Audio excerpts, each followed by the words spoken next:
I think that there's a far greater risk in not using our voice. I'm afraid of being silenced. So if I'm afraid of being silenced, then why would I make myself be silent in advance?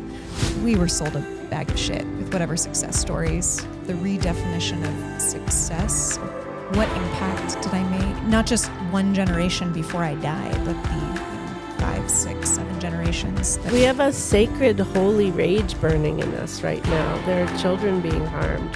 The planet's being harmed. And we can name it love, and we can show up with a sacred, holy, burning rage.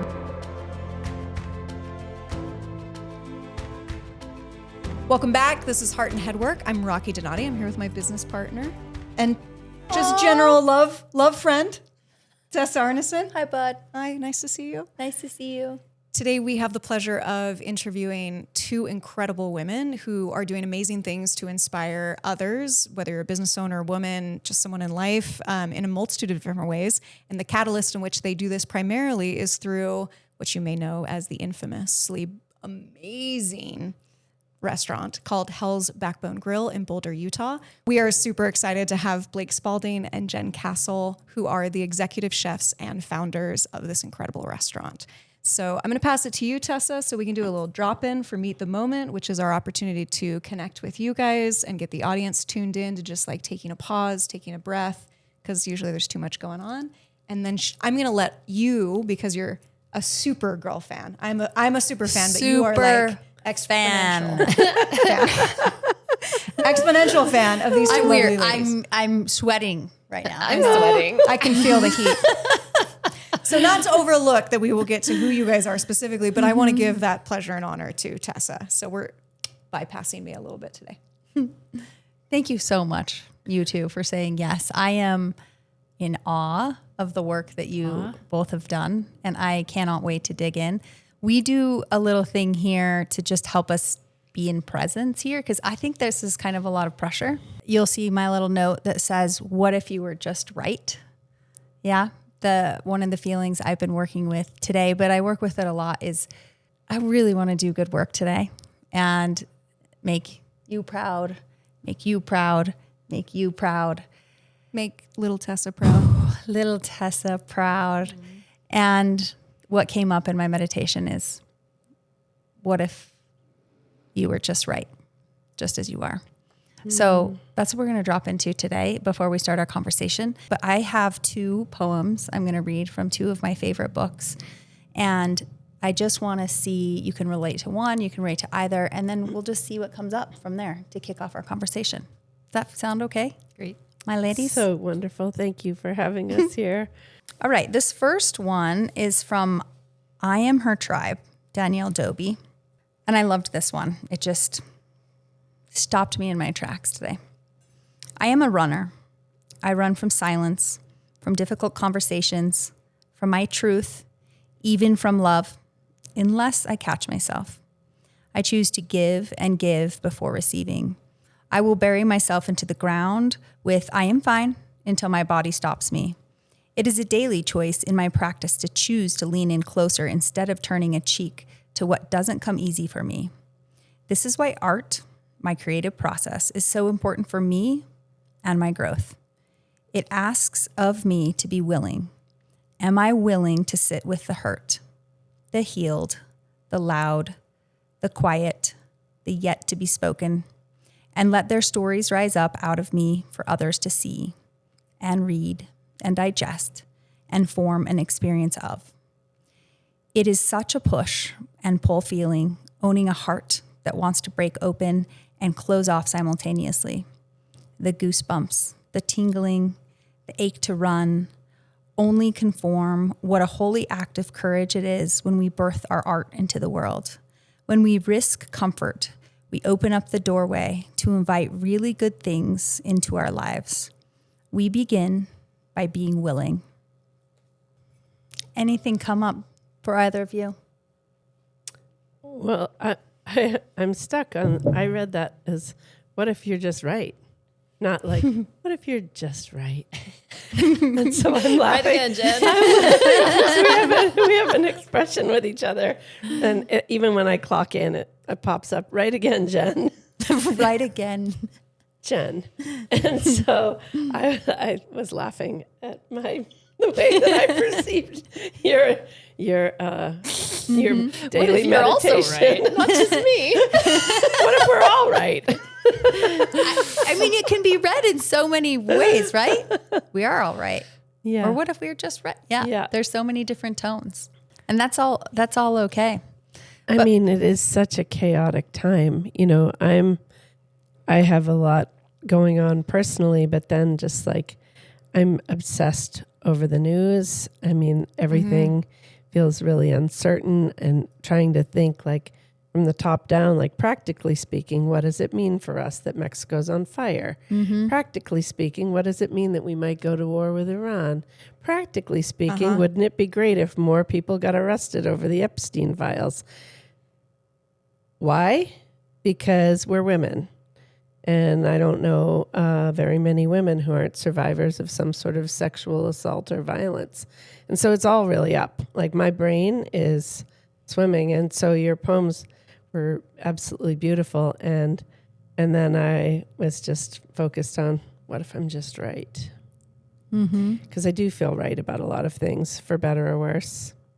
And I think I could just sort of launch in and say, like, you know, there has never been a time where it wasn't more critical that we're using our voice and trusting our voice, that we are right and that we're just right. But also, like, we really need to be together in this. So I Jen, confession, Jen and I were like, you know, do you think they'll let us swear? Can I talk about my politics? Fuck yeah, And she was like, well, I listened to a little thing, and the woman said, oops, I already said fuck. and that'd be rocky. She You was listened like, to us. I watched it. I was so It was flattered. awesome. Which episode did you listen to? The bookstore lady and the Sex. sex therapist. That was a good one. Yes. We need more talk. and she was like, so Awesome. don't worry, because it's not like we're going to be in a closet with some sweaty dudes. Oh, yeah. No. I mean, I'm sweaty. She's sweaty. No, but it's beautiful I'm in here, sweaty. and We're it's all sexy women, sweaty. and Yeah. you're gorgeous, and It makes us glisten and glow. Like, yeah. Well, here's like a big question I have, because Blake, as you kicked us off with, there has never been a time to, you know, like rise up and use our voices. How do you do that in a way that feels good for you, not performative, and then also safe? And then how do you recover? Because it can be exhausting and all of those things. So how do you keep fighting? How do you keep in the conversation in a way that's also healthy for you? Both of you, I bet you have different takes on this. I mean, this is a great question, and I want to answer it thoughtfully. And I think that I was kind of born political. You know, I'm older than you all. I just turned 62. So, you know, I remember a time when women didn't have rights. Oh, yeah. And like I was aware of it even as a child. And I remember a time of tremendous turmoil and political assassinations and war. And I'm also a person who, for some reason, really remembers my childhood and things like that. Well, that's fascinating. So I always have been a reader. So is Jen. We're both big readers. And I read stuff like Heated Rivalry. Well, I read the books a while back. So you can survive. we were young. Yeah, we no, I both mean, were like I definitely reading things like Diary of at Anne 3. Frank and Yeah. books about Harriet Tubman and Nancy Drew, and a lot of, for me, it was a lot of my reading was around, you know, human rights and women's rights, and I just developed a pretty intense kind of sense of what's just or unjust. And I also have always been like a huge lover of Mother Earth. My parents were like fanatical atheists. And so I didn't have a way to really relate to the sacred it was very frowned upon in my family. And so I had my secret subversive way was that I was really an animist. And my parents were like, What's that? An animist is someone who thinks that like a tree has consciousness. Or my parents were always telling me, sorry, Mom, if you're listening, it'll hurt her feelings. But they were always like, your cat doesn't have feelings. And I was like, are you insane? And, Like, I can tap I'm dance. like, it speaks to me in full sentences, so I don't believe you.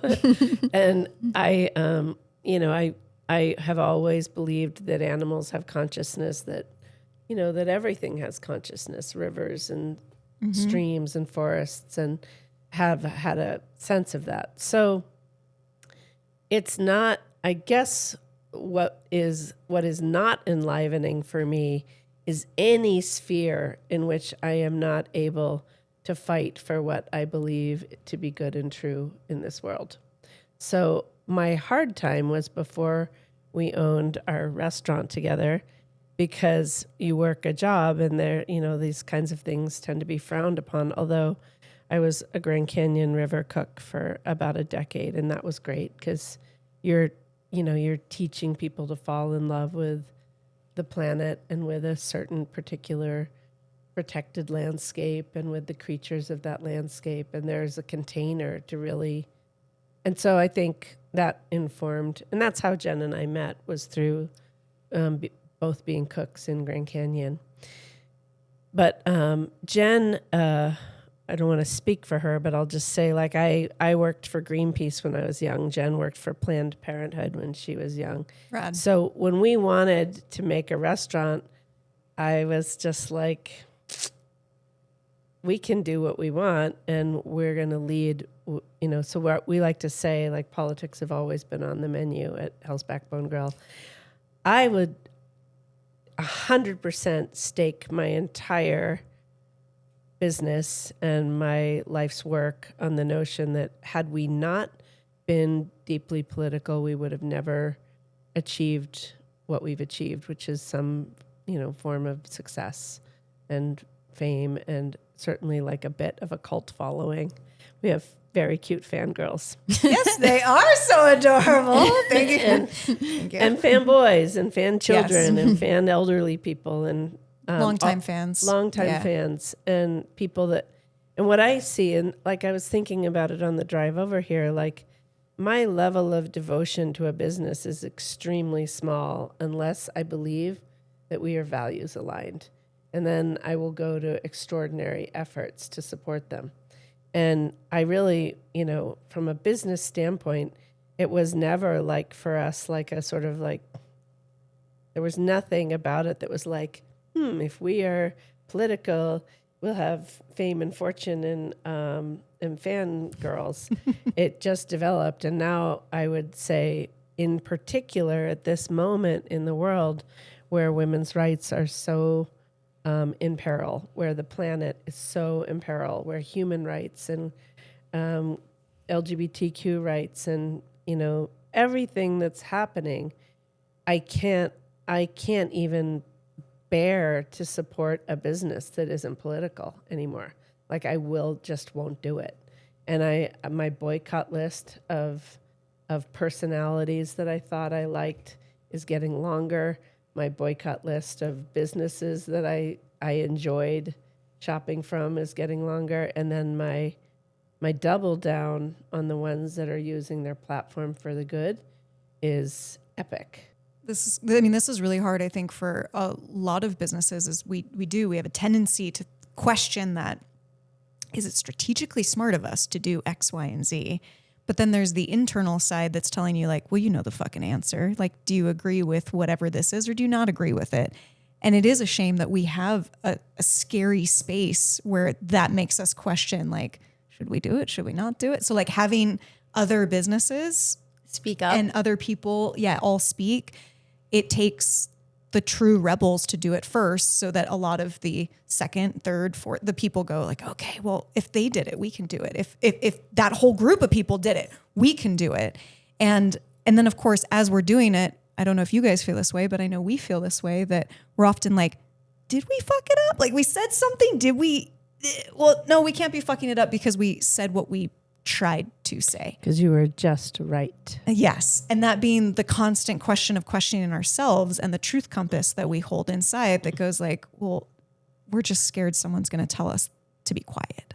And that's like the real fear. And or that we didn't do it quite right. Yeah. Right. Like we could have, this sentence is not nuanced correctly, or we left somebody out, or so, I don't know. There's lots of ways that we're trying to continually learn, but we look to businesses and women like you who have been doing it for 27 fucking years. Which is incredible. To how did you start? How do you keep going? And like, what have you learned along the way? I'm less good at recovering. Jen has discovered some strategies, and she inspires me to figure out how to, like, she's like, we need to go. Yeah, for tell a me walk. more, because I'm not, I'm very familiar with Hells. When I moved to Utah in 2016, my husband and I, as new residents, were like, we got to explore the whole state. Went down to Boulder and found your restaurant and was like, you got to be fucking kidding me. This is in Utah? Because they came from San Fran. So, they were very snobby. Yes. You About want to their talk about food. food snobbery? I am here for it. And what I think is so cool is I didn't know you guys, but I knew you through the articles I had read and like being at the restaurant, the way your staff speaks about you. But I would love to hear, like, can you just give me a little context about like, what's your relationship to each other? Like, how do you, like, who's the bulldog? Who's the rational one? Who's the one that's like, fuck no, absolutely not when it comes to X, Y, and Z? I mean, we've been together so long in this sphere that we're kind of like two wings of one bird. We have a little bit of a shared brain. Oh, that's a beautiful That's phrase. cool. Yes. And I feel like in general, we are always excited to learn new things. So we both stay current and keep each other current, because you're right, it is easy to get it wrong and you make a statement and you leave someone out. But the thing is, in the sphere of like, of trying to make social change and try to fight sick systems, you can't, your love has to be stronger than your fear of being blamed, shamed, or defamed. And I think Jen and I are really good at supporting each other. And like I tend to speak for us a lot, and she tends to let me, and then she'll be like, actually, which is great. And I would say, I am no more brave than Jen is. We're just brave and really in a different way. And so like neither of us could do what we do without the other. And and Jen is really good at being like, you should try this supplement, or have you considered a glass of water today? Sometimes the basics. I mean, I'm laughing because I'm like, yes, Jen, I need you in my pocket telling me to drink water. But it's well beyond just the practical. It's more like, she's like, there's this thing and it's bothering me. And I'm like, let's explore that. And then I'm like, yeah, it's bothering me too. And then we're like, how do we fix it? And maybe it's a really minor thing in our business, or maybe it's that we want to do a really big pivot in the way we're relating to something pretty structural. What's amazing is that we have an ability to communicate that's almost like people don't understand what we're saying a lot, because the way we talk is so short. You have your own pig Latin, we have our own, or it's just a language. That's very cute. Yeah, and people are like, what did she just say? I'm like, oh. Have you always been like that, or is it something that just got easier and easier? I don't know. As partners, we're in that space. It was like that right away. I mean, Kind of it was, huh? For the month, we did a catering in like 1999 or something for a month in the Cascades, and that's when we were like, this is fun. We both wake up easily. We both like bubbly water and paper towels. We have the same raunchy sense of humor. And it was just very easy to like work really, really hard. And Well, and beyond that, it wasn't just a catering. Oh no, it was around the clock. It was insane. It was like some nights we would get like 2 hours of sleep. It was for early days of reality TV. We shared a 2-person tent for nearly a month. In that month, is that the month? I'd love to hear like the kind of the Origin. of when you guys were toying with that idea of, should we do this? Should we start a restaurant together? Was it in that tent, like late night? What's the story? It kind of was. I mean, I think it was a year before I did we met at the Christmas party, and then I covered a catering for you while you went to retreat in, not Belize, Brazil. And then, so it was cool to like do different cooking jobs that I didn't really believe I was capable of, that she was like, yeah, do it. And I'm like, oh my gosh, I'm going to take over this awesome caterer, this awesome cooks. She has her own business, and I'm filling in for her while I'm working at a little bakery, little coffee house. And that was like confidence building and crazy. And you were so casual about it. Like, yeah, go ahead. Just here you go. And I couldn't believe it. And then So amazing when somebody hands you trust. Especially you right? shouldn't believe it, because I'm not actually really like that. You're not I was casual only and like cool. that with her. oh, right. You're not normally trusting, and you're like, here's my whole business. Go ahead, do this. Typically, that's a no for me. Oh, so Jen's just No, but I do think, Blake, Special. I've talked to old employees of yours that have said that like you see in them what they don't quite see yet in themselves. So did you see that with Jen? Like, Oh, absolutely. Why was it so easy for you to be like, here you go, I'm going on vacation? I mean, she's extraordinary, and there's no question. Like, I've never in my life met a person like Jen Castle. She's fascinating. Like, well, I'll say, like, my business, I couldn't what keeps me interested in doing this every day is that Jen is so fucking interesting. You know, her perspective and the way she sees the world. kid. But working so together cute. working in that tent, like, we thought the same things were delicious and perfect when we cooked them. We thought the same things were funny. We have the same capacity for extremely hard work and like joy in it, and just like it was like a really perfect synastry. And then what I really believe, like, there's something about, maybe it's our astrology or our karma or whatever the frame of reference, both, but that like together we're each probably like a pretty solid person and a half. Like, we are excellent people, but You know what?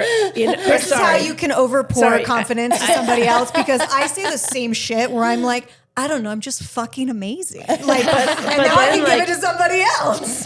And then Jen and I come together, and it's like we can do the work of like 9 people. Yeah. Did you know that at that point you were already saying like, I'm in? I had a feeling. Do you fall in love with people like Tessa? like you? I know who the important people are going to be in my life, kind of very Yes and early. no. I'm not always right about Right that. again, Jen. Yeah, Jen. Like, Jen They has smell terrible. Don't do it. Jen's like, we're gonna regret this. I'm like, they seem great. I was so excited after that month with the production company. I was like, I want to go be a sound guy in. Kissed a sound guy. That's my in.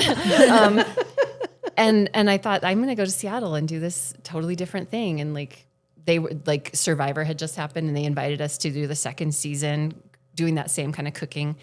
I was sending my stuff up to my friend's house in Seattle, and like, we were planning. Were you planning a move? No. I don't know. we were just winding it up. All we were going to do is have a wedding. Like, I was going to get married. Like in a year, we're going to do the wedding up there at this weird place. And then she came back and she's like, they've offered me this building, like free rent. And do you want to come? And I'm like, I guess. I didn't want to cook anymore. I didn't want to smell like garlic. I didn't want to, I loved my bakery job and I learned so much, but I thought it was like time to wear nice clothes and not work at 2 a.m. And she's like, you'll never have to work at 2 a.m. again. It's true though, but now I'm like, it'd be a lot easier if I went in because no one would be in my way. But yeah, so then in January, just a couple months later, we did our thing in August, and it was in January we drove up. But so we went up in January. We did a February event for the President's Weekend with a bunch of lawyers up here. Met a lawyer. Parsons, Bailey, and Latimer. It was their retreat. We tested our menu on them. Oh my for gosh. their and had board. like the first iMac, and we're like writing menus and like printing them out.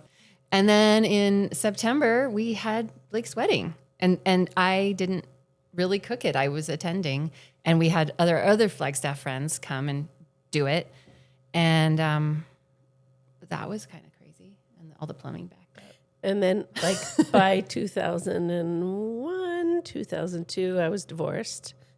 And Todd and I are still friends. He still lives there. But the marriage that's not a, traditional marriage is the one that's stuck, which is Jen and I are very married to the land and the business and, in a certain respect to one another. But Our not, fortunes are married. yeah, our lives are, marry we're our each other's fortunes person. together. And it is, a really powerful relationship. And then this last year, we added 3 new business partners to our situation. And that's been wild. We to opened up the figure out. marriage. Yeah. For reals, though. And that's been, really valuable learning. We're doing like coaching starting. It's not tomorrow, right? It's Wednesday. Thank God. Well, we and so have what we have a coach coming to help us figure out That's cool. our roles and stuff. Yeah. How did you guys, what did you expand to? Like what, so Hell's Backbone Grill. And I got has- to see like a tiny glimpse of it, and it was so cool. Well, you were really a great mentor to me. I was saying that to Jen walking up. So I fangirled back on you, just so you know. Jen will testify because I was fangirling on you. And I was like, I'm so happy that you're going to get to know each other. But because I really respect your whole thing here. It's incredible. It's really, truly incredible. You should Thanks. be Thank so you. proud. But yeah, so we've had a series of years that have been impossibly difficult, almost like a decade since the first Trump election. Fuck Trump. Fuck Donald Trump. When they first came, is that bad? Can we Nope, not you say say that? whatever you want. Sorry. Can I say Jen's it louder? coming out of her Can I shell, say it y'all. louder for those people in the back? Fuck Donald Trump. But he came to, they came for the monument. And then our cookbook, we have 2 cookbooks. Here And it they are. took- Those it of you that took can us- see us on it took online. us 6 years to write the second one. It was murder. And then within a week of it actually being in our hands, the whole thing is based on our farm, which we have a farm too. I don't know if that's really hard too, by the way. But Where's my emotional support animal? Una. There she is. She's doing great. She's sleeping. Hi, baby. I miss you. but Our third guest. then so then all of a sudden the monument was cut in half and it was really bad, and my job suddenly pivoted to being like full-time activist, full-time restaurant owner. And so it's been 10 years really at this point of What inspired you to get involved with that? Was it from a business standpoint? Was it from what you said earlier about your connection to the earth? And what was the calling? Yeah, I mean, I think I said earlier when I was young, I worked for Greenpeace, and then just always I'm a human who's very much a terrestrial. Like I am not a celestial being. I wasn't raised with any concept that like this is a bus station and it's your transfer place where then you're going to go to the good place in the sky with grandma. I don't have that idea in me. What I stand for is what I stand on. Wendell Berry. Yeah, so kind of for me, truthfully, the restaurant has always been a cover for my planet saving and human rights increasing activities. And so, there was never a time where we weren't political. But during the Hopey Changey Obama years, we were like, life is great. Hopey changey. The restaurant's doing awesome. R.I.P. We take vacations. Those were good years. We're thriving, and then the shit hit the fan, you know. And I was like, oh my God. And so the day Trump got elected, I resigned off all the boards I was on. I told Jen, I was like, we're gonna have to be the face of this. There's only 5,000 people in our county of 5,000 square miles, and fewer in, you know, the monument Grand Staircase spans a few of the counties, but they really, the harm doers, the orcs, the planet wreckers, really, I think they didn't anticipate that there would be anyone that would speak for that landscape. And I was like, bitch, it's on. You know, someone's got to take up arms. Flaming sword of justice, and I was like, I'm not putting this down. I think that is so brave. It to take on feel something like a choice. To be it didn't honest. feel like a choice. No, you were just like, this is what I'm doing next because I know this is on the 100%. table. Yeah, it's going to go away if we don't fight. It was what I was born to do. I have no question in my mind. This whole thing, born to do this life with Jen, born to do the restaurant, born to bring happiness and help people reconnect with the planet they've forgotten that they live on. Most people do not think that they live on a planet. They literally just walk around and go to dinner, and it never occurs to them that they're on a living, spinning in space planet that's hurtling a dying star at 70,000 miles an hour. It is very important that we consider that we live on a planet. Like, everything depends on it. There is no other place. I don't believe there's another place. So we're not going to shoot ourselves like Interstellar through some wormhole to get to another planet or we're galaxy. Going to heaven. There isn't. I think it's, you know, Heaven's we're going right to here. reincarnate. This is it. And I believe we'll reincarnate back here. I'm Buddhist, so that is my belief. But it's not it's a belief very much based on logic. Like Tibetans, they're all about breaking it down until it makes sense. And it's not a faith-based kind of spiritual practice. And it is not the love and light spiritual practice that people think it is either. Like, people are so surprised that those monks walked 2,300 miles. They were not doing it for love and light. They're doing it because we're in big fucking trouble as a species, as a planet. You know, we have to do it for the whales and the hummingbirds. So it's not, I don't want to center myself or even Jen or our restaurant necessarily. Like, I think everybody needs to be doing everything in their power. And we all have different capacities. We happen to have a platform and a stake in a place that was suddenly under very serious threat. And, you know, it was hard. We got death threats. We got rape threats. We got vandalized. We had, you know, a lot of shit went down, and it was scary, and we were scared. And how did you, I'm going to ask this question again, because it sounds like you had an answer to this. How did you keep fighting when all of that was coming around? Yeah. Was this when yoga became a thing for you, Jen, or was movement always a way to preserve? No, that was more when everybody started dying 2 years ago. How did you do it then? Because I don't know.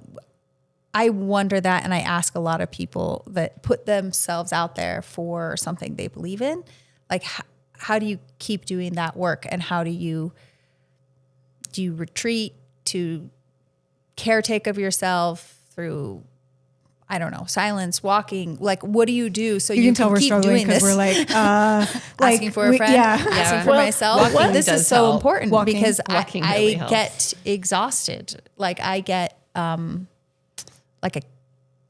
can't do it all the time. So how do you One thing balance is we that? both live alone and don't have sweethearts or children. So we have more space than I think people who are in loving marriages and have families, and, you know, there's a lot required of you to show up in that sphere. And, you know, and so there is that. Like, I go home to my house and my ice cream is exactly where I left it. What is that ice cream? Just out of curiosity. It is typically Jenny's ice cream. good I choice, really yeah. do like that one. Can't get enough of Jen. Jen. Jen. Yeah. I The mean, quiet of living alone. well, is and the essential. landscape recharge. recharges us too. We very much rely on that beauty. The And dog. Yeah, for everybody who deeply can't see. depend on my animals. We have Una here, which is Jen's pup, and she has just been oh, Una. a perfect little angel on the floor is the a entire perfect time. angel. I've got Aussies. This would not happen. Yeah, busy. But yeah, I mean, this is the reason my husband and I did not have children, is that we didn't think we had the capacity for additional relationships that required energy and time. And it does give us a luxury or a privilege to, you know, we're just two adults and we have conflict and we have to deal with things ourselves. But that's it. It's just the two of us. So like one more added to what you're describing, but it's not necessarily two or three that you're Yeah, balancing. and I would never undervalue the enormous labor that a wife and a mother Absolutely. does in a family system. And so I think, you know, that was a choice for us. But I started out married to a man. And, you know, I've dated many men subsequently. And now I'm just kind of at a place where I'm like, I think I need all my energy for me and for my business and my business partners and the guests. I mean, and we have really deep relationships with, you know, within our community that are nourishing. We definitely love our work for the most part. And I think for me, the guests are a great source of renewal because we have the most extraordinary people that come and visit us. And I'm more public facing, but even on any given night, Jen and I are like, oh my God, we have 10 people that matter to us that are coming. How are we going to stack this out? And I'm like, you go sit with them. I'll sit with them. Then we'll switch. And then we'll put them all at the same table together and introduce them. And then it's like 6:30. I'm like, I might die of saturation, you know, and I got to go. I stay late. She gets there first thing, you know, so we cross over midday. But like I get less nourishment from From the people peopling, and crowds. but I really value it and it's good practice, you know? And so I give myself 2 to 3 hours of it, you know, not Every day? Rocky. That's it. I'm saying, but I kind of structure my day. It's a different kind of yoga. Oh my God. But it's good to push oneself a tiny bit.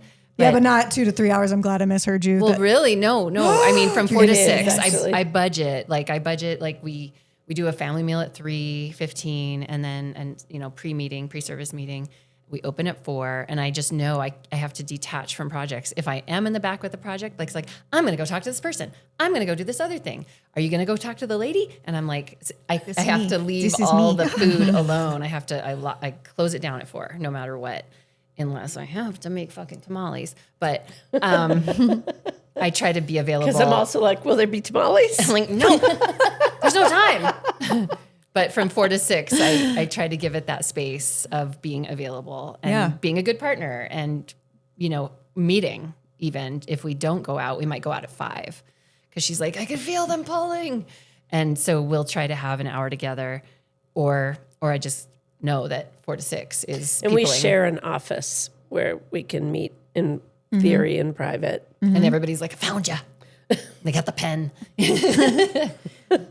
Can you come sign books? I love that you guys are so aware of your capacity too. And I think that's part of the recharging takeaway is, you know, you're pushing what is your limit, but you are aware of your limit. And that being like the key component is that I think sometimes when we do get lost in overwhelm or we give beyond our capacity, it's because we're like either convinced we can go further than we actually can. And so we're not listening to what we've seen historically from ourselves or the trust within ourselves that says, you really don't want to go to this next blank.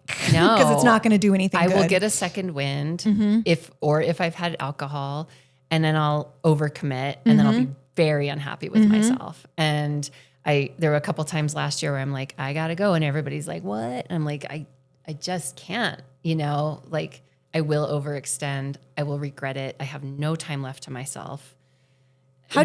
How'd you figure out that truth? Like, how did you guys? Yeah. How did you know that? Well, you it's can do this listening. for 2 to 2.5 hours, and that's your limit. Like, that's really interesting. Stopped drinking, and so I didn't get the automatic second win of like a 4 o'clock champagne, which is awesome. I love alcohol, but I was like, I got like menopause just is pummeling me, and so that was kind of like, how do I not have a 2 a.m. night sweat? Also, I don't want a second win. I only have this much wind. Yeah. You know, Because it's not a real wind. No, it's right? not. And it's, and it takes I more want to from say the it made next you day. uncomfortable, but I don't mean you. I just mean, it's like, I had to required make myself, recalibration. I had to make myself uncomfortable by saying, I gotta go. And then being prepared for the disappointed looks or expectations. And that, it's hard. I love to go with the flow and do what people want me to do. But then I could find myself like being resentful or not having my time and I don't want that. I'd rather you be mad at me for 5 seconds, and me feel disappointing, underperforming, but also knowing that it is going to be conserving and serving the project more and trying to be more of a human, go take a dog walk and then be like more available. 3 more things are true too. We used to be 3 meals a day, 7 days a week. And I miss those breakfasts. With the back. pandemic, we Little bone, we yeah. went to 5 nights a week of dinner. So we actually get something of a break from the Yeah, people. you created space. Because we have like 50 plus employees. At any given moment, 10% of them will be in some version of a very real crisis that we are doing emotional labor and work around.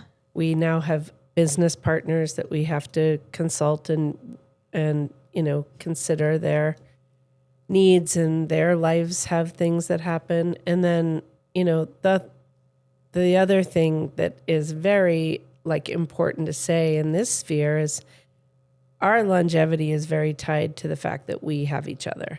I have friends that have restaurants. We have friends that don't have a business partner. And I honestly don't know how they do it, because we can cover for each other. I can say, I think I might die if I stay here another minute. And Jen will say, then it's really a good idea for you to go. And so, But then she's like, no. and then I'm like, really?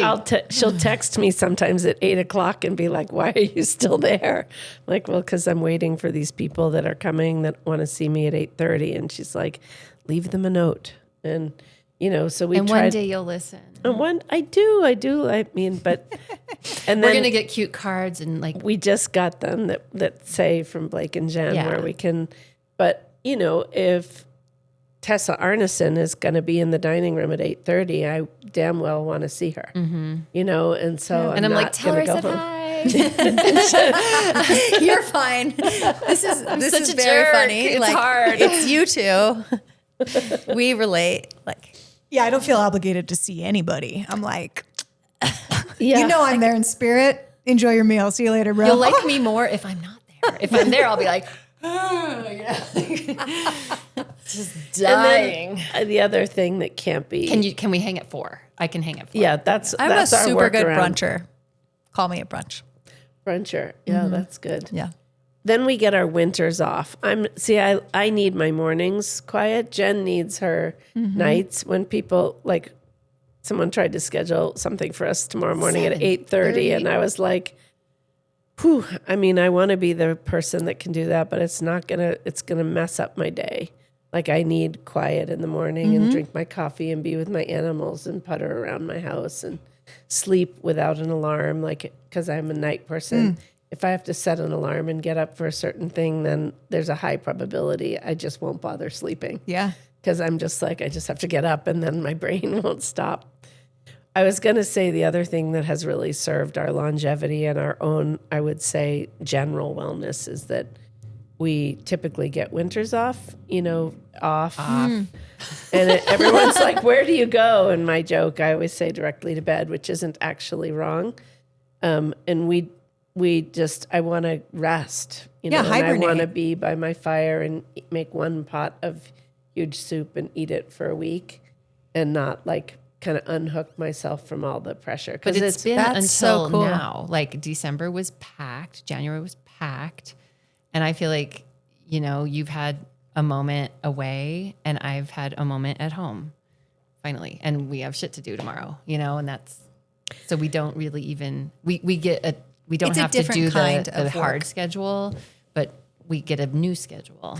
Yeah, I mean, now that we own the lodge too, we are more involved this last year and this year in figuring there's a lot more meetings.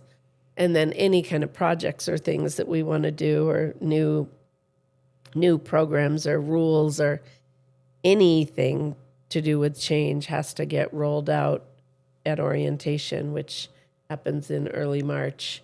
For our staff that's long time, like if we try to make changes mid-season, it's chaos. The adoption rate is pretty low typically. Tell me what you call. I love you call your people Hellions. hellions. Yes, yeah, I love that. But so for me, I think no matter what, the winter is more restful just because I love being with the guests. But it is like a lot of being with the guests. And they're, you know, I've known a lot of them for so long. And it's like, It's these totally meaningful. beautifully meaningful and beautiful. Like there's this whole like cadre of men that come every year that have dinner with the photos of their wives that have passed. And there's like moms that come with photos of their children and they do birthday parties at the restaurant. And there's people that bring their new babies for me to meet or their new dogs for us to meet. And it's so... I'll come over for a dog. Yeah, you get to share all these rites of passage. It's You so, do. You know, and 50 birthday parties and tons of Engagements. weddings. When Yes, we do yes. engagements, people, you know, their first trip out since they had a heart transplant for reals. They bring This the is ashes. how food was meant to be, right? Is that it was supposed to be this communal element where our little tribes would gather together and you'd share every moment And around I food. love them. Like I literally do. It's not fake. I love them. And that's... It's felt. It's very much felt. Yes. The first time I met you, which was not when I got to really, really meet you, like later on, you flutter around the dining room like a little butterfly and you just are overjoyed. Hummingbird. I'm an aging Okay, hummingbird. you're an for aging sure. hummingbird. That's even better. You're overjoyed Give me with the some people sugar. you see, and you don't just stop at the tables that you know people. You are checking in with every single person, and you're making them really feel seen. true. I feel like every time I'm there, you know, I've been there many times, but a few times I've been able to bring our team. We did a went. team retreat down there, and we're all like, everyone pay attention to the amazing hospitality, Touch points and care. but not even just hospitality sounds too shallow. It's just like the way you and your team see people is just spectacular. So that's like your secret sauce. It's a way to put love in the world, and the world is very hungry for love. It's a lot more hungry for love than it is for biscuits. And we happen to serve biscuits, but really, you know, Don't disparage the biscuits. I was know. like, can you Jen's just biscuits are not amazing. minimize Something else. the biscuits? Are the biscuits your sensitive point, guys? Those biscuits. Those are on. Jen's genius. They Jen are is a genius. Yeah, so it is real, but it doesn't mean that like if my cat dies or my best friend gets a diagnosis or, you know, we lost 2 really close staff people within 3 weeks 2 years ago. And it was devastating. We had to open and I was like, okay, I never would have, I wouldn't have known that we would have to just like turn on the lights and be like ready to go. And we can't tell everybody these 2 people that worked with us forever just died, you know, and that had never happened. And it was hard. And then there's the brokenheartedness. So like showing up with whoever we are in the moment is not always welcome, you know, especially with a staff that's young and we, you know, every year we have 10 or 15 new people and we're just living our lives and they come along and they're like, show me a great time. And I have all these Do the show. particulars, and I want the parties that you talked about in the cookbook. Oh, the expectation. And that's, a lot to meet too. So the recharge for me 100% is my dharma, my practice and my relationship with my teacher, which is about increasing your capacity to be, I've taken bodhisattva vows, they're kind of intense vows. Like it's a commitment that from now until every bit of suffering in the universe is exhausted, you will reincarnate to be of benefit to other beings. You're not allowed to take those vows until you've done like a really an intense amount of practice. So I rely a lot on my capacity is because of my spiritual practice and my teacher. And then it very much depends on nature and on being quiet and on, making sure I'm eating and drinking enough healthy things, water, yeah, food. I was going to say water. Yeah. Tea. I drink a lot of tea. Coffee I like. I But- love your tea that you all make. It keeps getting gifted to me because I'm a tea gal. And people keep you know gifting. who really makes that for us? Who? John Bolton at the Salt Lake Roasting Company developed Really? that blend for us. We I wonder if love it's the him. house herbal. It's Yeah. the one. Yeah, it has the purple flowers in Yes. it. I just love it. No, Is it from your farm?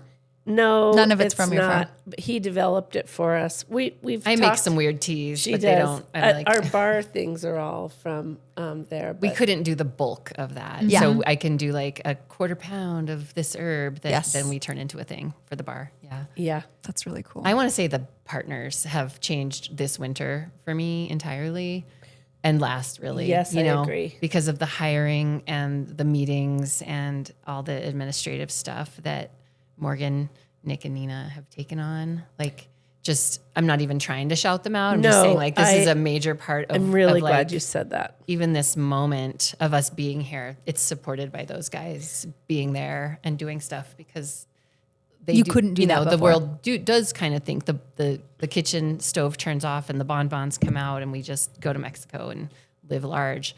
But it's like the work keeps going. But these guys are amazing. Yeah, yesterday I opened email for the first time and I was like, oh shit. For the first time ever since No. 96? The week. Okay. I'm not a good emailer, but since I was on my trip, sorry, good catch. Ever. And I was like, oh my gosh, handled. Oh no. Oh, I know. Handled. Oh, handled. And I was like, wow, they're doing And such that is Oh, a that's mental. cool. a great job Yeah. without, A mental without us, without release. me at least, and all of it handled. How not did you be guys alone. choose to? Because I know this happened around the time that you purchased the lodge and your restaurant space. Has it been 2 years now, or just a 1 year? year. Only 1 year. Okay. How did you Congrats. choose to bring them on as partners? Not necessarily them in particular, but like how did that all come about? That you guys chose to expand that. Well, I had do or some die really moment. good mentorship, including from this incredible founder of MAVEN, who said, be careful of investors. And you were like, that's expensive money.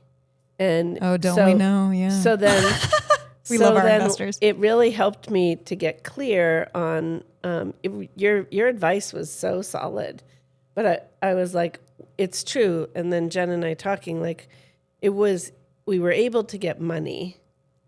There were a lot of people, fortunately for us, who were invested in our well-being and our success, and I suppose the brand, whatever, that we continue to exist.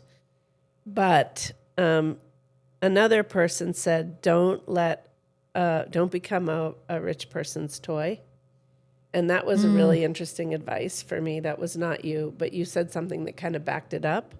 So what we figured out was that the structure that would work best, we believed, and who knows, because now it's in place, but would be to only have investors be people who are willing, because Jen and I are hands-on owners. We carry shifts. We're there every day working, to have other business partners who were hellions. Yep. Which is to say people who had worked with us and that would continue to work. And so that was the refining filter. So when people were like, we were approached by some very wealthy people who were like, we want to do it, but we want to be active. We don't want to can't be wait for silent my show. partners. And they were like, and I just kept saying, I can't have anyone telling me to put scallops on the menu because, we don't serve seafood because we're landlocked down there. So we've only ever served trout. And that was just kind of my funny thing. So we ended up having 3 staff people who had access to funding that they could bring with them and then become business partners with us. And then with that and we rolled our business in, and then we borrowed or were gifted, which is crazy, money. So we didn't have to get a bank loan, which is good because we could not get a bank loan. And so we have a lot of loans of people that are doing, where it's interest only payments for now. But that, it was who emerged. And there one business partner came forward and was like, I can help do this. And I was like, how you make $22 an hour? And he was like, well, this was an employee. And he was like, I can. And then another was our long-term Nina, who had been our general manager. And then the other was our more recent post-pandemic general manager. I think something else we could sort of speak to is, it's not like this 26 years has been seamless. There's been a lot of life that has occurred. There was a pandemic that almost put us out of business. There's been a lot of things, but there's I think one of the things that we feel strongly about is that there are a number of people on our team that met working at the restaurant. They married each other. They bought or built houses. Maybe there's there's packs of dogs that get supported. It's a whole ecosystem. And so, at any move we make has a downstream effect for them. And there have been a number of times where we're like kind of at a ragged edge financially or emotionally, or just like with like what seems impossible that's up in the world that we're trying to face. And there's been almost like a gravity or a geomagnetic thing where we don't know what to do, and then a pathway forward becomes clear through intense dialogue and kind of us checking with each other. Do you still want to do this? Should we let it go? If we let it go, what will it look like? And I would say that I think we both feel like our purpose is to do this. And it's worth probably mentioning that we both grew up, underprivileged or poor, or whatever, put ourselves in college, student loans, all the things. Oh, whoa, hello, sorry, she Una. hears a child. She heard I saw something. her hear that. Kid. School's I out. think she's actually cheering you on. Yeah. Keep going. Uni, it's okay. So, Come here.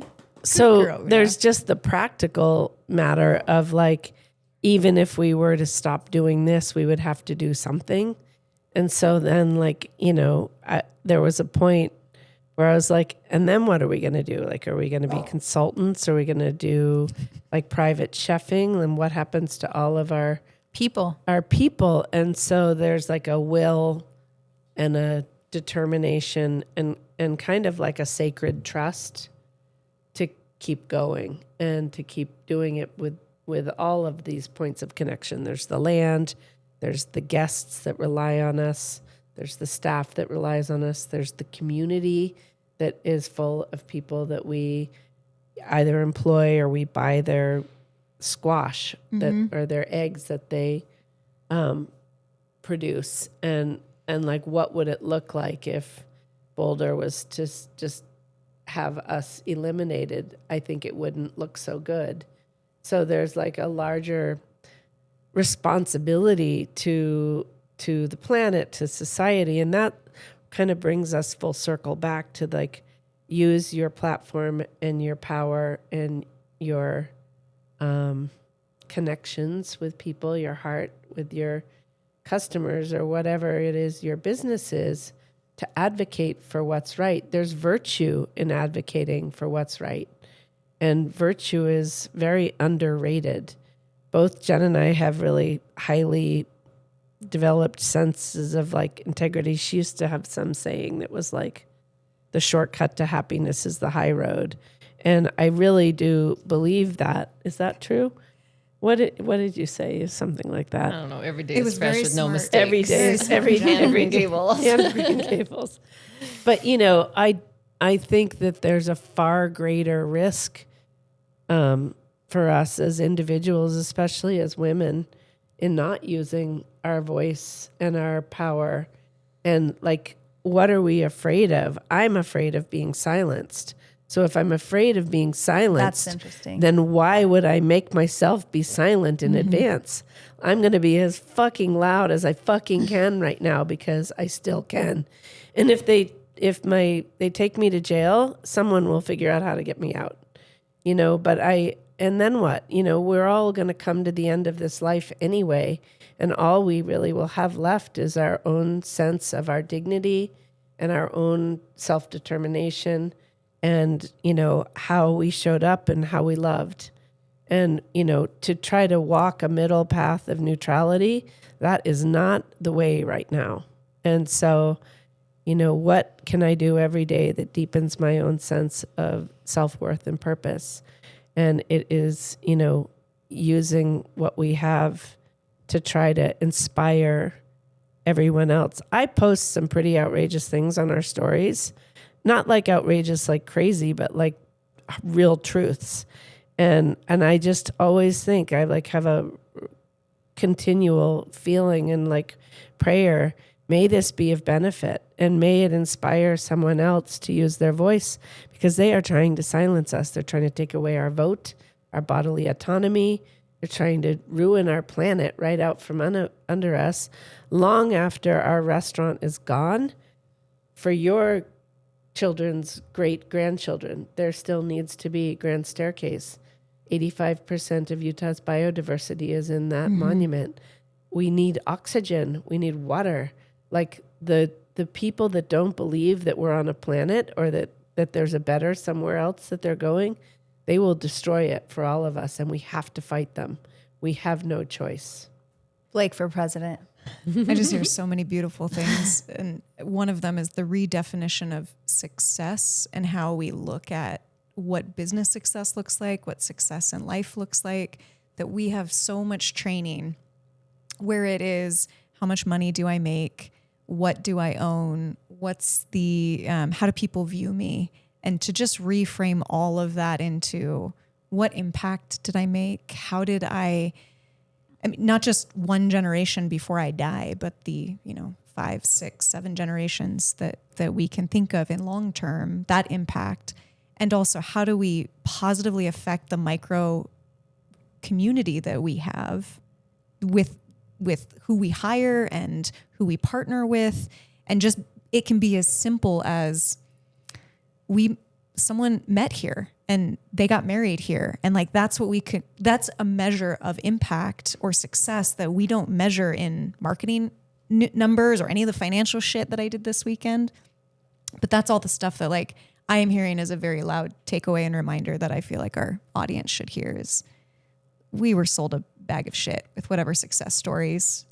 So Jen, early on in the restaurant, part of our training for front of house was don't count covers. Like if you've worked in a restaurant, the covers is the number of butts in seats. How fast can we turn? How many tables? She was like, count connections. Like, don't tell me how much money you made.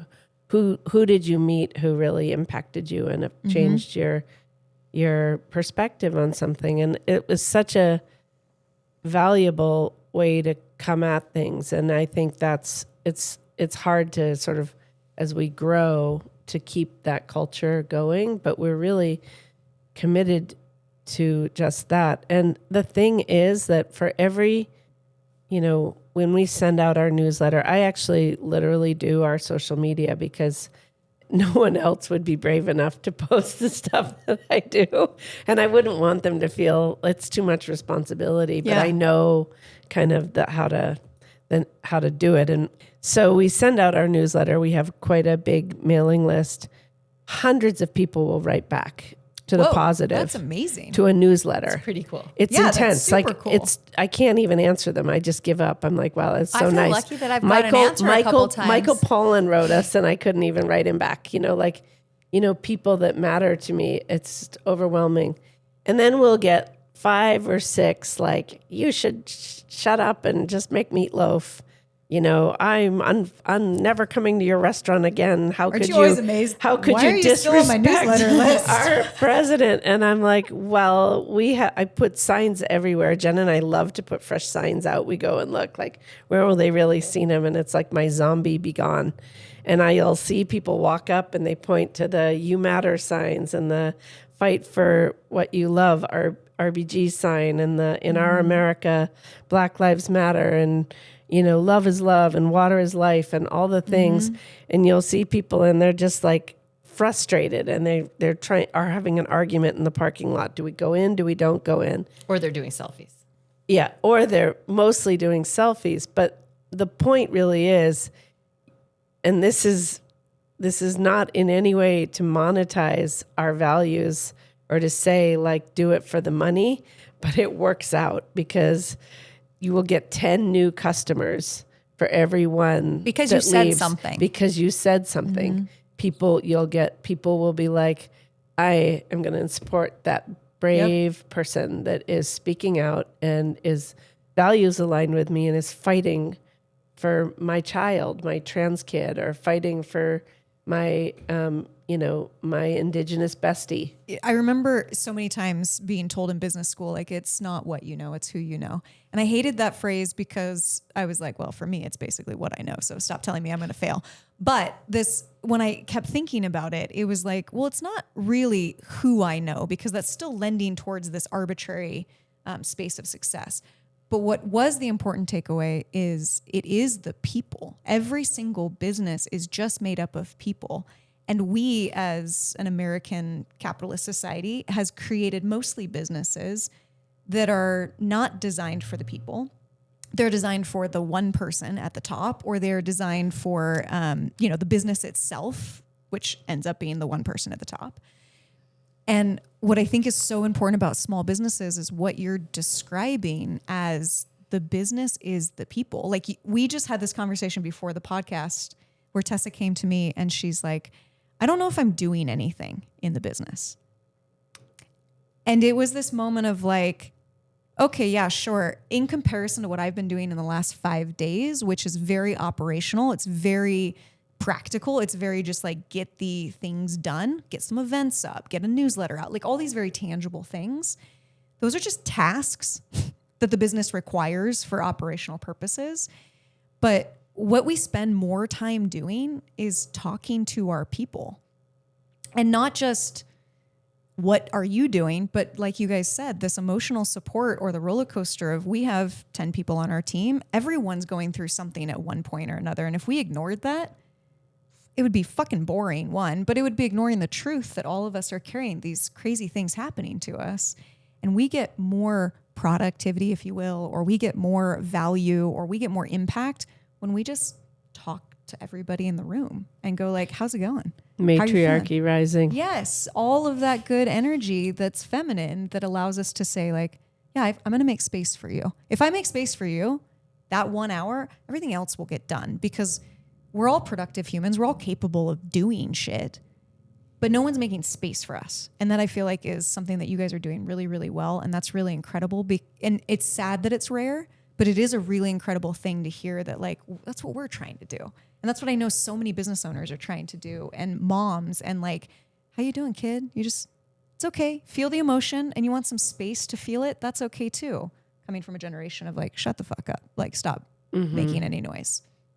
So I just want to shout out to you guys that, like, when you say that, that is so impactful in a very unmeasurable way. Like, we don't know how to measure that impact, and maybe someone does. And I would love if you know, please tell me, because I like to measure it. But like Tessa, me, whoever has those, we're having those moments of doubt because we can't compare it the same way to how many people did we get in our seats. The anecdotal story, what's the profit? is What's arbitrary. the loss? Yeah. But it's not arbitrary. It just feels like it doesn't have the same weight. Well, I think if you're centering love and you're centering connection to Jen's point. Which is a brilliant metric, by the way. Well, the reason, to interrupt again, because I just need to get this out, I would say, how was your night? And a professional server would say, oh, I made $200. And I'm like, I didn't ask how much you made. Yep. I asked, how was your night? Like, was it cool? Was Yep. it fun? Because I'm in the back cooking, sweating, and I haven't seen a single guest. This is 100 years ago. And I wanted to know how it felt out here. Yep. You know, so that's where that came from. I don't know. I love how you all just, again, going back to that connection piece, but also you said earlier, like, there's not a lot of spaces you can be your whole self or bring your full self. And something that we keep trying to practice here is like, part of what I'm quote unquote doing, hopefully, is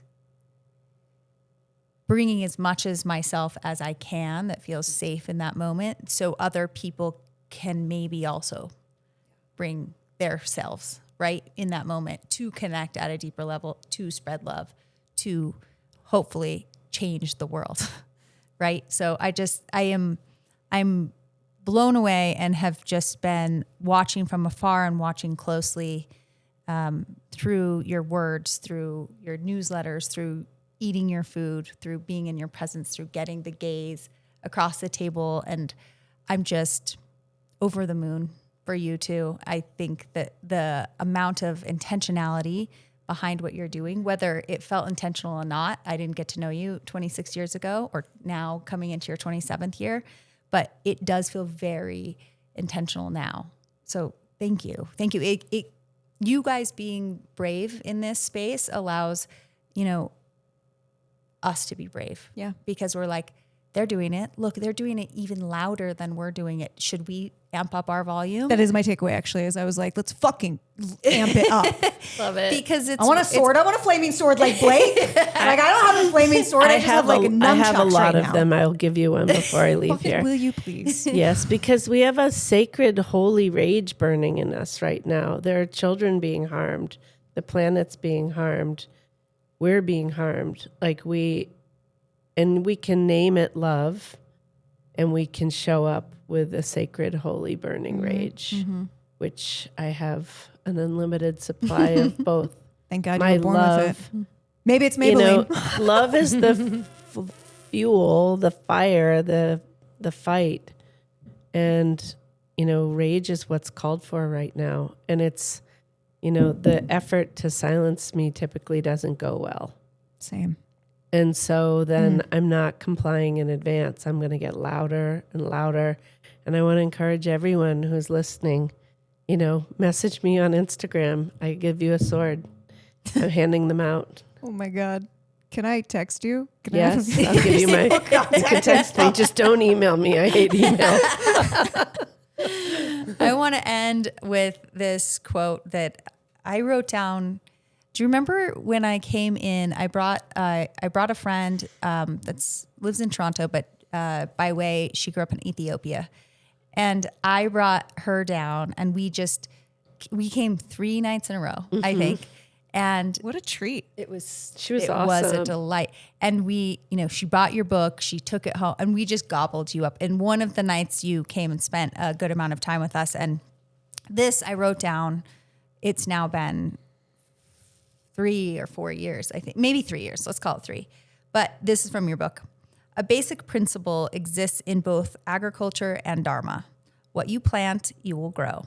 If you plant carrot seeds, you'll grow carrots. Plant kindness and you'll grow kindness.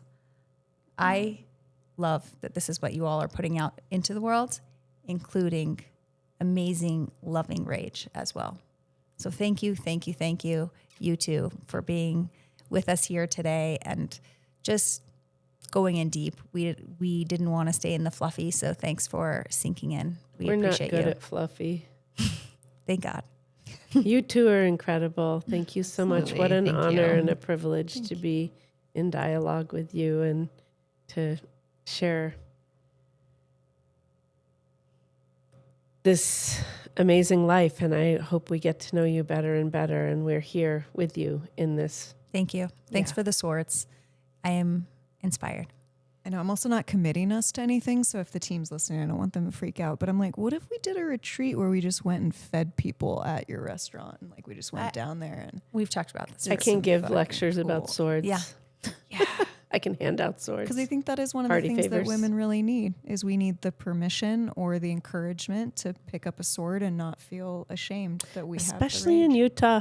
Yes. Yeah. You know, we're in one of the reddest counties.